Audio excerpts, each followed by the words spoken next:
Hello and welcome, Exiles. Today I have the update video to Recombinator technology / things I've learned, so that way you can craft with them and make some really cool items. I myself have had a lot of good fortune with them. Basically every single piece of gear I am wearing on this character was brought to you by Recombinators. These things are disgustingly strong. They are much stronger than anything we've ever had in crafting, in my opinion. I'm pretty sure they beat Harvest, in my opinion. Like, if I had to choose, if I was starting in a trade league and I was the only one that had the crafting mechanic and I had the utmost advantage from it, I would choose Recombinators over Harvest, old OG original Harvest. Because I think they provide much more potential power in the fact you can do impossible things you never could before. And I want to go over all the main basics I can think of off the top of my head. Here's a flashbang warning for a white notepad document. And to start off things, here's some of the Recombinator basics. When you put two items in, it's a 50-50 which base is chosen. So you could have, say you have an armor-based gloves and an energy shield-based gloves. 50-50, one of those is chosen. Next thing you want to know is make sure if you're thinking, oh, can I transfer influences? No, that's something you can't do. You can't take a bad base type with a shaper influence that you want on a good item for you want to transfer that shaper influence. That's not something that's possible with Recombinators. You also cannot roll influence mods on non-influence bases. So, for example, if you're trying to get burning damage support and more elemental damage Essence of Horror mod together and you're combining helmets, and you have an Essence of Horror normal helmet and a burning damage Elder helmet, if it chooses the normal helmet, there's no way you're going to get burning damage to roll on the combination of the two. This has some implications in the terms of if you really care about the influence mods, then you want both bases to have that same influence. And this could be you could have two items that have double influences, that will work as well, type of thing. But if the influence of the base chosen is not the same influence of the mod you're trying to transfer over, it won't transfer over. Another thing I've noticed from my experience, I've done maybe 100 to 200 Recombinators, is the higher mod count between the two items. So if you have 10 to 12 mods, aka 5 mod item with a 5 mod item or a 6 mod item with a 6 mod item, you're usually going to get a result that's 5 to 6 mods. And then if you have a lower mod item, say you have basically 2 to 8 total mods between the two items, you're going to get a lower mod count, something like 0 to 4 in the resulting item. This has some implications of how you want to go about crafting these. For example, if you're trying to transfer one specific mod to another thing with one specific mod, and you have two magic bases that each have one mod, the chances of you ending up with only a 1 mod item or a 0 mod item are actually decently high, and I personally wouldn't recommend doing that sort of transfer method. I think it's kind of risky. I prefer the method of having basically like a prefix mod and a prefix mod I care about with 3 bad suffixes if I'm just caring to try to get 2 good prefixes together type of thing. That's my recommendations after looking at this sort of results. Any mod can be upgraded or downgraded a tier. This is a way that the Recombinators can either screw you or help you out. They can take a random mod and they can downgrade it, or they can upgrade it. This is kind of one of the random outcomes of the unpredictable portion of the thing. Sometimes the item level will be averaged between the two items, or it'll choose the item level of the base selected. So say you're trying to move a fractured mod that's pretty good onto a higher item level base. You might transfer it over to the correct base, but sometimes it can screw you by averaging the item level of the two bases, or other times you'll just get the item level of the base that is chosen between the two items. Other things you have is I don't believe implicits can be transferred, so I don't think you can take a corrupted item with a +2 trap and then maybe increase life and then a +2 AoE and increase energy shield, and I don't think you're going to be able to get a +2 AoE +2 trap. I haven't tested this thoroughly, so I can't guarantee this, but I don't believe you can transfer implicits. Same thing with synthesized items. We're not going to see a explode double damage scepter created with this, because I believe this is not something you can do. I believe the implicits are basically attached to the base chosen, and whichever base is chosen, that's the implicit mod that will end up being as the result. Next up, we have rare outcomes are a Sentinel mod is added into the new pool. This doesn't happen too often. I've had this happen a total of 1 time, and I've done 100 plus Recombinators. But the good news is when it does happen, it's a good mod. If you look through the Sentinel mods possible, literally every single one of them is GG level mod. There are a few that maybe you wouldn't want on your build, like for example, Keystone mods. on body armors. Those are less applicable to every build, but for the most part, every mod possible in terms of Sentinel mods, if these get added into the item you're basically combining, that's a winning scenario in my opinion.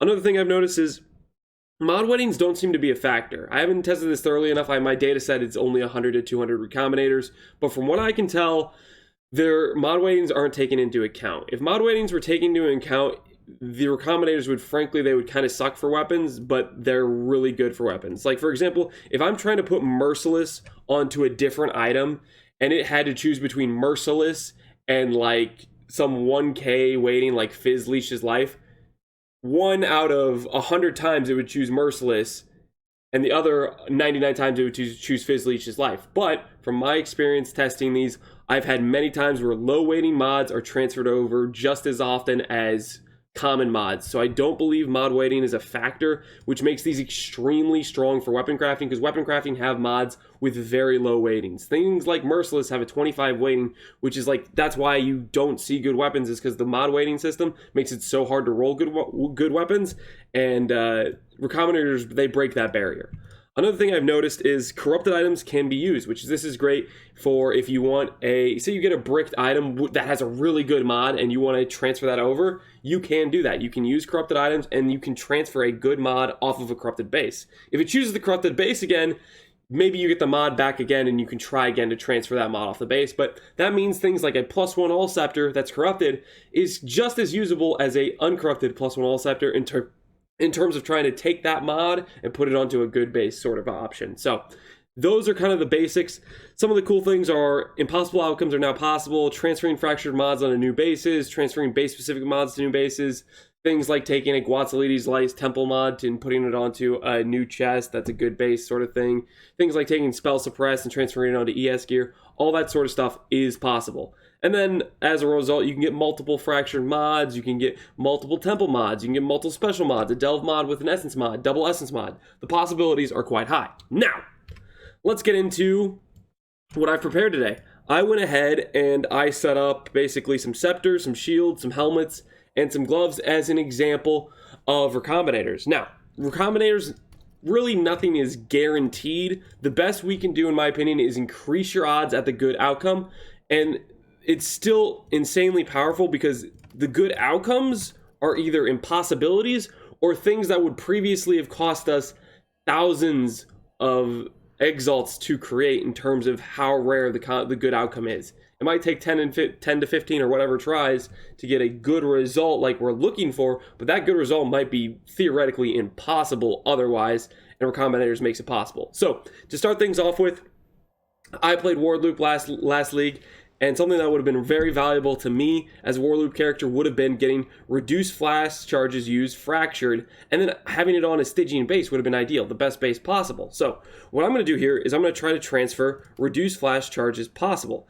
Now, in my opinion, the best way to guarantee the highest chance of transferring a fractured mod is to have 2 items, and 1 item, the fractured mod you're trying to change. What I would recommend is getting... Oh, I forgot to even do it now. Oh, this is going to make it way worse.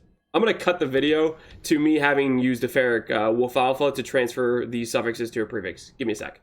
Alright, so the reason I cut there is so I could go to the Menage Ray, get some ferric links alphas, and change the suffix to a prefix, so that way I would have 2 belts that had 1 suffix, which is my fractured mod I care about, and then 3 garbage prefixes. So that's what I have here, 1 suffix, 3 garbage prefixes. The reason for doing this is if an item has extra other prefixes, if you're trying to transfer over a fractured mod and the game is trying to choose between, hey, I have 4 prefixes to choose from, the fractured mod has just as much weighting as any of those other prefixes to be chosen. It's not necessarily protected in the process because it's a fractured mod like it would be normally in crafting.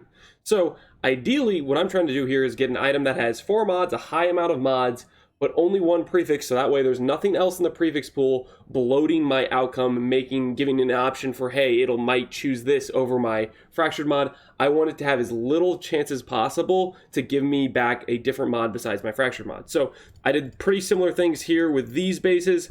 I went ahead and got 3 prefixes with only 1 suffix. You could even go for just 3 prefixes. I have 1 belt that's like that. So that way, hopefully when I combine these, I have the highest chance of keeping my reduced flash charges alive. Now, the belts or the Recombinator can always add a crap mod into the pool and then decide to choose that mod over your reduced flash charges used. That's one of the ways it can brick. And it can also choose to remove a mod, and it can maybe decide, hey, we're going to remove the reduced charges used. So it can brick, but this is about increasing the chance for success to the highest possible. So that is what I'm going to do. So we got the Stygian Vise. Unfortunately, you can already tell we didn't get the prefix mod back out of it, or the fracture back out of it. And the reason is because on this belt I combined, if you looked at it beforehand, I believe reduced stun threshold, I had a belt that had a suffix on it, and it took a 50-50 between choosing the fractured mod I want and reduced stun threshold. But still, a 50-50 is a way higher chance between having 5 garbage extra mods, where it's only like a 1 in 6 that it gets the fractured mod. So that is why I try to reduce the mods. Now, granted, if there is 3 extra suffixes, it isn't necessarily a 1 in 6, because maybe there's a couple extra chances it's going to add 2 extra suffixes. So it evens out a bit with more mods, but I still think the highest chance scenario, best likelihood, is when you have just one fracture, just like you're trying to limit the suffix pool more or less. That's my opinion on it. So we'll try again, see if we can not get screwed this time, but we can't control any of this, and what do you know, we got wrecked. So it decided to take our 3 prefix belt and our 3 prefix belt and our 1 suffix belt, and it decided, I'm going to get rid of one of your suffixes, and it got rid of reduced charges used. So this is unfortunate for the transfer of fracture mod over, but it's all about increasing your odds to get the good outcome for the best possible. The Recombinators, they're not guaranteed, but when you do hit the results would have cost you way more to do any other crafting method, and the results are generally pretty good. So the belts were a bit of a failure, but let's see if we can do better on some of our other crafting options, which is our shields. Now, this is another crafting technique that I like to call taking 2 good items and combining them to try to make one even better item, so to speak. So what I have gotten here is I went ahead and I got 2 shields with good mods on it. I have a shield with life and +1 fire and block. So these are all, the amount of good mods on this is like 75% of the mods are good mods. And then I got a shield that has life, it has spell suppress, has some good evasion, has max res, has lightning res. The amount of mods that are good on this shield is pretty high. So if you keep the percentage, like the ratio of good mods to bad mods, high, then the chance of you getting a good shield out of it where it chooses a lot of good mods is much higher than if you didn't do that. So if I go to do this Recombinator now where I have 2 shields and I have a decent amount of good mods, I think we have a fairly good chance to get a good shield as a result. So we'll see what we get here. We got spell damage, we got evasion, life, +1 fire, chance to block, and spell suppress. This is an extremely good shield. Why is this shield so good? Spell suppress and +1 fire are things that cannot exist together in the normal realm of crafting, and it exists right here. Not only that, we have an open suffix, which means you can craft whatever reg you want. You have a block shield that has 35% chance to block. This shield, in my opinion, is a very good shield, and that was a result of taking 2 shields that only cost me about 20C and 40C, I think, respectively, and made a shield that's worth much, much more. So that's an example of taking 2 good items and making 1 really good item. Now, let's take another example. This example here is a similar process of taking 2 good items and making 1 good item, but actually I am specifically trying to target a perfect prefix pool, or a really good prefix pool at least. So what I got here is I have a shield with +1 fire and high life, and I have a shield with increased fire and high life. Now, getting +1 fire and high % fire is a very rare outcome. Then getting life on top of that is an extremely hard outcome. To do this in the normal game is it's very, very expensive. I'll put it that way. It's very, very expensive. So what I did here is I grabbed 2 basically 20C shields, pretty low cost, and I'm taking the gamble that I can get the 3 prefixes I want. Is it guaranteed? Not at all. It's not guaranteed at all, but maybe we hit it, and we hit it. Now this is why you craft like this. This shield is crazy good. Unfortunately, we hit the corrupted base. The corrupted base means we're probably going to have to keep going with the gamble. This is something that will sell to somebody else who wants to gamble with it, or it's something where we take and we keep for now because it's, hey, it's a high damage shield. It's got % fire damage, it's got life, it's got +1 fire. It's still a really good shield, but you see what we were doing there? We were targeting the prefix pool, trying to make 3 good prefixes. Unfortunately, in doing so, one of the cheap bases I bought was corrupted, which is, that's my mistake. I should have maybe spent a little bit more and got a non-corrupted base, because this would be very craftable from here on out if it was uncorrupted, but now we might have to enter the Recombinator gamble again to try to get it off the corrupted base or try to create an even better shield. Because you can see how when you take really good items and you combine them, you can make extremely good items. There's the breeding process that you see with Grimrow's video and Firegrice's video where they're constantly trying to upgrade their Sentinels by taking starting out with like bad items, making better items and better items and better items. You can do a similar thing with rare items here where this is a really good shield and maybe you take another really good shield that has like perfect suffixes and then you try to combine them to get maybe a 6-mod shield. Stuff like that is stuff you can work towards. So those are the shield examples. Let's go ahead now and do some Sceptre examples. Now, for my Sceptre, this is a similar method I did. And what I'm doing here is I'm taking 2 Sceptres that have special things in common. I am trying to, oh, whoops, I accidentally grabbed, yeah, I grabbed the wrong thing here. Okay, I meant to do this. I am trying to take a Sceptre that has +1 fire, and I'm trying to combine it with % fire damage. This is an example of me targeting the prefix pool, trying to get 2 good prefixes on an item. So what I'm doing here is I'm grabbing an item that has 1 good prefix and 3 suffixes, and 1 good prefix and 3 good suffixes. Similar to how I'm trying to transfer over here to the shield bases, I'm trying a similar thing with Scepters, and I'm hoping I can get 2 good prefixes as an outcome. Is that likely? Is it guaranteed? No, but as you can see, it can happen. Right now, we have a % fire damage plus fire Sceptre. This is a rare outcome. This is not something you're naturally going to make with any level of ease, and we have it right here. So we'll try that again with another Sceptre that I prepared, see if we get it again. Most likely, I don't think we'll get it 2 out of 2, but maybe we do. We got unlucky on the belts, maybe we get lucky on the Scepters type of thing. So we have a % fire damage Sceptre, and we have a +1 fire Sceptre. So we recombine again. Are we going to get lucky twice? Probably not. We'll see. And it doesn't look like it. We're not getting lucky twice. We kept the +1 spell, and maybe we can use this later to try again at making % fire damage. We're probably just going to have to hold on to that and see what we can do. So next up we have something where I'm targeting the suffix pool. I have a Sceptre with % fire dot multi and fire damage. These are 2 good suffixes along with % dot multi and % fire damage or burning damage. So my hope here is when I combine this, I end up with a Sceptre that has dot multi, fire dot multi, burn damage, like just really good suffixes. I am hoping that's what I get. I can't control that's what I get, but my suffix pool here is like 80% good mods. So the chance of us getting 3 good suffixes is decent. Not guaranteed, but it's decent. So here we go with the combine. We got the Val Sceptre. Unfortunate on the base it chose. Let's see if we get lucky with the suffixes. And we actually got wrecked with the suffixes. Unfortunately for us, the outcome the Recombinator chose was to start getting rid of suffixes, and it chose one of the bad suffixes between the 2. We kept % burning damage, but we didn't keep dot multi, we didn't keep fire dot multi, and that's the risk you take. You're taking gambles to take okay items that are just decent to try to make really good item combinations. Overall, I may have missed these 2 Recombinators, but hitting this one alone will end up paying for these Recombinators in my opinion, and that was part of the whole process of the crafting plan I had here. Now next up, I want to show the example of basically just trying to YOLO hitting some cool mods, and this is the example where you have temple mod items, where you have these mod items where they have the cold and % damage when against chilled hit enemies. I have this temple mod, and then I have some temple mods with the shock mod and the chill mod, or the shock mod. So what I'm gonna do is I'm gonna try to take a shock mod and I'm gonna try to combine it with a chill mod, see if I get lucky and get a double temple mod item.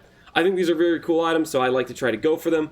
Unfortunately, it looks like we got absolutely destroyed on the first try, and then we go again. But this is low cost. These items were like 1 to 2 casts a pop, just buying a 1 mod item. You're not always going to guarantee this because it's just so bloated with the mod pool, but when you do hit it, it'll be pretty cool when you do hit it. Unfortunately for both these items, we missed them, but that's just part of the gambling of it. I'm taking a low cost item like the temple mod gloves, and I'm trying to combine them to make a really cool item. I did a similar thing where I bought up a random amount of helmet bases, and I was thinking it could be fun to try to combine some helmets. So let's see here if we can manage to make I want to go for a triple mod temple helmet. I think it's largely not going to happen the difference in trying to get two specific mods onto one helmet, or 3 specific mods, is much harder than getting 2 mods together, unless your mod pool for both items is very good in both the mod pools type of thing. So we'll just see if we can get some double temple mods here and try to go for a triple, but mostly I'm thinking it's unlikely. I do have a decent amount of Recombinators here, so we'll get the try. I don't want to combine lightning with lightning because I'm trying to get the different armor, the different temple mods together is what I'm going for here. And this is basically just YOLOing some of my Recombinators. We got lightning back. Hopefully, okay, please tell me I didn't buy all lightning. Oh no. Most of these helmets are lightning, so I should have got a larger variety. This is my fire one left, and this is my cold one left, so hopefully we get lucky here and don't keep getting lightning back. I didn't realize, I was just going through buying just these helmets for like 1C a pop, and unfortunately it looks like I should have tried to get more variety. I guess we have 1 fire here, so maybe we have 1 more opportunity to try to get the what's it called, fizz taken as mods together. Now, as you can see, when we're doing these helmets, having just 1 mod and 1 mod with a bunch of random mods, I think this is the lowest consistent scenario to getting 2 mods together. That's why I like the idea of limiting the mod pool of basically a prefix and a prefix, and then having a bunch of suffixes to try to increase the amount of mod pool, but then the things fighting over the prefix pool are only good mods type of thing. That's why I prefer that approach. Oh, it's not looking good. We have to get lucky here for this to give us back a double mod of these suffixes, and it looks like it's gonna kill our... Yeah, it's killing it. It upgraded life regen, but then it killed our fizz taken as mod. I think we have 1 more try at this. Can we get 1 double temple mod, or do we have to go home sad? It looks like we're going home sad because that there's a rip. We did not get a double temple mod.